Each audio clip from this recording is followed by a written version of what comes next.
दोस्तों, सरकार की एक योजना है पीएम स्वनिधि योजना। यदि आप एक छोटे वेंडर हैं, स्ट्रीट वेंडर हैं, तो यहाँ पर आप 50,000 तक का लोन ले सकते हैं, वो भी बिना किसी गारंटी के। दोस्तों, पहले इनमें एक प्रॉब्लम आ रही थी जिसमें आपको एलओआर नंबर देना पड़ रहा था, बट अब इसकी साइट अपडेट हो गई है, तो अब आप बिना एलओआर नंबर के भी इसको अप्लाई कर सकते हैं। वो भी पूरा ऑनलाइन प्रोसेस है और जो पैसा है वो आपके खाते में आ जाएगा। पूरा प्रोसेस क्या है दोस्तों, देखने के लिए वीडियो को लास्ट तक देखिएगा। स्टेप बाय स्टेप आपको बताऊंगा कि आप कैसे इसको अप्लाई कर सकते हैं। उससे पहले दोस्तों, अगर आप चैनल पर नए हैं तो चैनल को सब्सक्राइब कर दीजिए और वीडियो अच्छी लगे तो वीडियो को लाइक करना बिल्कुल भी मत भूलिएगा। तो बिना किसी देरी के दोस्तों वीडियो को शुरू करते हैं। दोस्तों, सबसे पहले आपको आ जाना है पीएम स्वनिधि की साइट पे। आपको ऊपर देखने को दिख जाएगा इसका लिंक। उसके बाद दोस्तों कुछ इस तरह का इंटरफेस आपके सामने खुल के आ जाएगा, जिसमें आपको ऊपर देखने को मिलेगा अप्लाई लोन फॉर 10,000, 20,000 और 50,000। दोस्तों यहाँ पर एक ये लोन की पीडीएफ है जिसमें आपको लिखा है कि इसमें जो रेट है वो 7% की इसमें सब्सिडी के साथ लगेगा, जिसमें आपको जो ये लोन है दोस्तों 10,000 का, ये आपको 12 ईएमआई में पे करना है। अगर आप टाइम पे ईएमआई पे करते हैं तो आपको और ज़्यादा का लोन भी यहाँ पर मिल जाएगा, जो कि आपको 20,000 और 50,000 है। साथ ही साथ आपको इसमें जो डॉक्यूमेंट देने होंगे दोस्तों, वो आपका आधार कार्ड, पैन कार्ड है। अब आप देख पाएंगे दोस्तों, ये 10,000 का लोन, 20,000 का लोन और 50,000 के लोन के नीचे आपको एक ऑप्शन दिख रहा है अप्लाई एलओआर कम लोन। यदि आपके पास एलओआर नंबर नहीं है दोस्तों, तो पहले आप अप्लाई नहीं कर पा रहे थे, बट अब अगर आपके पास एलओआर नंबर नहीं है तब भी आप इसको अप्लाई कर पाएंगे। तो यदि आपके पास एलओआर नंबर नहीं है दोस्तों, तो नीचे वाले ऑप्शन को सेलेक्ट करना है, और यदि आपके पास एलओआर नंबर है तो ऊपर वाले अप्लाई फॉर 10 के लोन पे आपको सेलेक्ट करना है। दोस्तों यहाँ मैं आपको बिना एलओआर नंबर वाले पे आपको करके बताऊंगा पूरा प्रोसेस। तो यहाँ पर दोस्तों apply for LOR come loan पे हमें क्लिक करना होगा। क्लिक करने के बाद दोस्तों कुछ इस तरह का इंटरफेस खुल के आपके सामने आ जाएगा, जहाँ पे आपको अपना मोबाइल नंबर डालना होगा। मोबाइल नंबर डालने के बाद दोस्तों आपको यहाँ पर अपना कैप्चा डालना होगा। कैप्चा डालने के बाद दोस्तों नीचे आपको देखने का ऑप्शन दिखेगा रिक्वेस्ट ओटीपी, जिस पे आपको क्लिक करना होगा। क्लिक करने के बाद दोस्तों एक ओटीपी आपके रजिस्टर्ड मोबाइल नंबर पर जाएगा जो आपने दिया था, और ओटीपी डालने के बाद यहाँ से आपको इसको वेरीफाई कर देना है। दोस्तों जैसे आप ओटीपी सबमिट कर देंगे तो कुछ इस तरह का इंटरफेस आपके सामने खुल के आ जाएगा, जहाँ पर आपको अपना आधार का वेरिफिकेशन कराना होगा ओटीपी के साथ। दोस्तों जब आप ये वेरीफाई करा देंगे तो कुछ डिटेल खुद से फैच होके यहाँ भर जाएंगी। यहाँ पर दोस्तों आपको एक नोट ऊपर देखने को मिलेगा, जिसमें आपको कुछ मैंडेटरी फील्ड्स हैं जो कि भरना ज़रूरी हैं। साथ ही साथ आपको दोस्तों यहाँ देखने को मिलेगा असम और मेघालय में अगर आपका आधार कार्ड नहीं है तो यहाँ से थोड़ी दिक्कत हो सकती है। उसके बाद दोस्तों अब जब नीचे आएंगे आप, तो कुछ आपको अपनी डिटेल यहाँ पर फिल करनी होगी। सबसे पहले दोस्तों आपको यहाँ पर अपना स्टेट सेलेक्ट करना होगा। स्टेट सेलेक्ट करने के बाद दोस्तों यहाँ से आपको अपना टाउन सेलेक्ट करना होगा। टाउन सेलेक्ट करने के बाद दोस्तों यहाँ से आपको अपना जिस एरिया में आप रहते हैं, जो आपका टाउन या पंचायत लगती है, वो एरिया यहाँ से आपको सेलेक्ट करना होगा। उसके बाद दोस्तों नेक्स्ट पे आता है, यहाँ आपको अपना वार्ड नंबर सेलेक्ट करना होगा।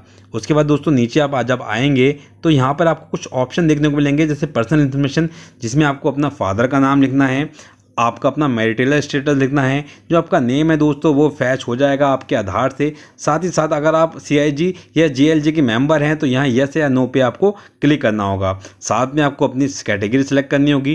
कैटेगरी के बाद दोस्तों नीचे आपको देखने को मिलेगा, अगर आप डिसेबल्ड पर्सन हैं यानी कि दिव्यांग हैं, तो यहाँ पर आप यस और नो में यहाँ पर आपको टिक करना होगा। इसके बाद दोस्तों आपको नीचे आना होगा, जहाँ पर दोस्तों आपको केवाईसी डॉक्यूमेंट में आपका आई टोकन नंबर और आपका वोटर आईडी कार्ड नंबर डालना होगा। आई टोकन नंबर दोस्तों आपका जब आप आधार नंबर डालेंगे तो वहाँ से फैच खुद ही कर लेगा, पर वोटर आईडी कार्ड का नंबर आपको डालना होगा, जो कि यहाँ पर मैंडेटरी है। उसके बाद दोस्तों यहाँ पर आपको टिक करना होगा डू यू हैव फैमिली। उसके बाद दोस्तों आगे बढ़ने के बाद यहाँ पर आपको जो फैमिली मेम्बर्स हैं सबकी डिटेल यहाँ देनी होगी।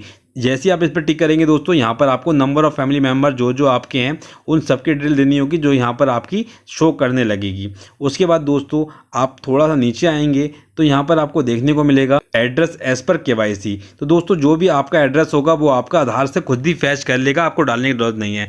उसके बाद दोस्तों आपका करंट एड्रेस सेम है तो यहाँ से सेम पर टिक कर देंगे, और यदि नहीं है तो दोस्तों जो भी आपका एड्रेस है वो यहाँ पर आपको खुद से सारा फिल करना होगा। उसके बाद दोस्तों यहाँ पर आ रहा है वेंडिंग एक्टिविटी, यानी कि आप किस एरिया में जो अपनी शॉप है या रेहड़ी है वो लगाते हैं, तो यहाँ से आपको पूरा टाइम डालना पड़ेगा, किस टाइम लगाते हैं, किस टाइम तक लगाते हैं, आपका जो लोकेशन एरिया है वेंडिंग का वो कौन सा है, ये सब चीज़ें आपको सही सही यहाँ पर फिल करनी होंगी। नियरेस्ट लैंडमार्क कौन सा है आपका, पिन कोड क्या है, ये सब आपको दोस्तों बिल्कुल करेक्ट यहाँ भरना होगा, जिससे आपका अभी सर्वे होगा तो आपको उनको कोई दिक्कत ना हो। उसके बाद दोस्तों आपको फिर से थोड़ा नीचे आना है ये सब भरने के बाद। दोस्तों इसके बाद आपको वेंडिंग का जो आपका वेंडर है उसका प्रूफ देना होगा, एटलीस्ट कोई एक प्रूफ देना होगा, जिसमें बहुत सारे प्रूफ यहाँ पर लिखे हैं, इसमें से कोई भी एक प्रूफ आप यहाँ पर दे सकते हैं, जिसमें आपको जैसे proof of receiving one time assistance during lockdown, यहाँ पर आपको copy of bank account statement passbook यदि आपके पास है दोस्तों तो यहाँ से आपको यस करना है, अन्यथा यहाँ पर नो करना है। तो यहाँ पर दोस्तों जो भी ऑप्शन आप लेंगे इसको सही से पढ़ लीजिएगा, उसके बाद यहाँ पर आपको यस नो करना है। तो दोस्तों यहाँ पर ज़्यादातर आप नो ही होंगे, यस बहुत कम होगा। उन चारों ऑप्शन दोस्तों नो ही आएगा, बाकी एक बार आप पढ़ लीजिएगा। उसके बाद यहाँ पर आपको अपनी टोटल मंथली इनकम लिखनी है, साथ ही साथ आपको अपने बैंक अकाउंट की डिटेल देनी है जिसमें आपका लोन का पैसा आएगा। जिस बैंक में भी आपका अकाउंट है दोस्तों उसको बैंक को सेलेक्ट कर लेंगे, उसके बाद IFSC कोड और आपकी कहाँ पर ब्रांच है ये, साथ ही साथ आपका अकाउंट नंबर आपको बिल्कुल सही सही डालना होगा। उसके बाद आप डिजिटल पेमेंट यूज़ करते हैं, यानी कि आपके जो शॉप रेडी है उस पर अगर QR कोड लगा है तो वो किस कंपनी का है यहाँ पर आपको उसकी डिटेल देनी होगी, साथ में आपको अपनी UPI ID भी यहाँ पर लिखनी होगी। अगर आप अलग अलग यूज़ करते हैं तो यहाँ पर 3 ऑप्शन दिए हैं वो सेलेक्ट कर सकते हैं।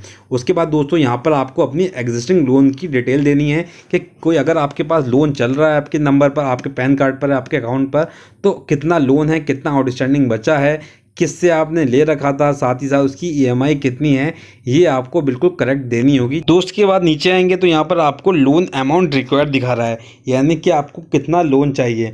दोस्तों इसमें जो पहला टर्म है उसमें आपको 10,000 का लोन मिलेगा, उसके बाद दोस्तों आपको 20,000 और उसके बाद 50,000। दोस्तों जो 10,000 का लोन है उसके लिए आपको जो उसका रीपेमेंट है वो 12 महीने में करना है, यानी कि 12 महीने में आपको कंटिन्यूसली इसका पेमेंट करना है, कोई भी ब्रेक नहीं करनी EMI।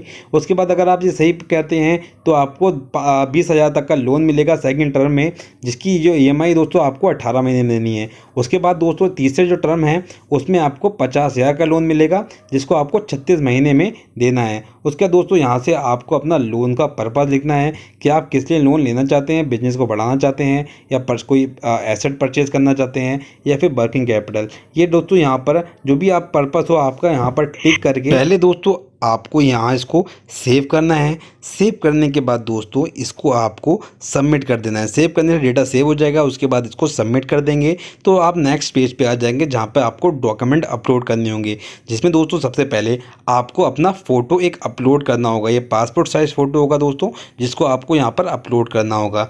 इसी के साथ दोस्तों नीचे सेकेंड नंबर पर आपको देखने को मिलेगा copy of bank account statement और पासबुक। यहाँ से आपको अपनी जो बैंक की पासबुक है या फिर स्टेटमेंट है उसको अपलोड करना होगा। यहाँ से दोस्तों हम इसको अपलोड कर देते हैं।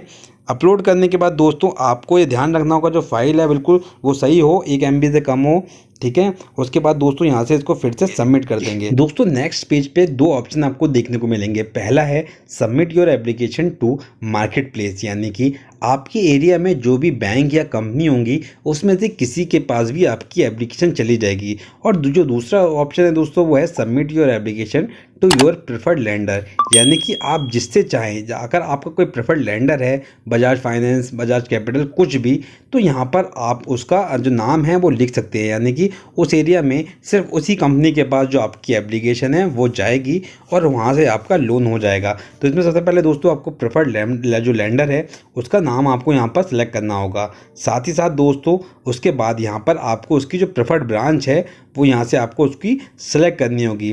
प्रेफर्ड ब्रांच सेलेक्ट करने के बाद दोस्तों यहाँ पर आ रहा है सेलेक्ट ULV सब यूज़र, जिसको आपको कुछ नहीं करना है। उसके बाद एग्री पे क्लिक करके नीचे आके आपको ये सबमिट कर देनी है। दोस्तों सबमिट करने के बाद एक एप्लीकेशन नंबर आपका आ जाएगा और आपकी एप्लीकेशन दोस्तों वो यहाँ पर आपकी सबमिट हो चुकी है।